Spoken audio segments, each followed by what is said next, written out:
Nung nakita nyo naman po sa photos, ma'am, pati ito si Mansion Duplex, no? Wala naman pong pinagkaiba. Talagang sa picture lang, ma'am, mahirap lang siya ipakita ng buo. Gawa ng example, dito kami magpipicture, pag pinointuan namin siya, ito lang kita, hindi siya kita. So, pag pinoint 6 namin, kita naman lahat, pero biglang liliit yung Iba yung itsura. laki. Yes. Limited din kasi yung nagagawa ng camera din talaga. Yes po. So, Kaya minsan po, video na talaga yung sinesend namin. Lalo pa mga OFW po namin clients. Kasi mostly po namin dito din, OFW. Iba-ibang bansa na po talaga sila. Kagaya po ng mga nakaraan namin, yung kahapon po, kung nakita niyo po yung closing namin, yung dalawang closing po namin kahapon, hindi pa po talaga nila to nakita.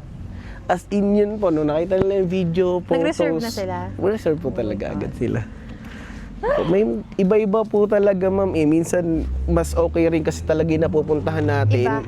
May time na pag nakatuntong tayo dun sa lugar, may ibang pakiramdam. Ito na yun, yung Yes, ganun.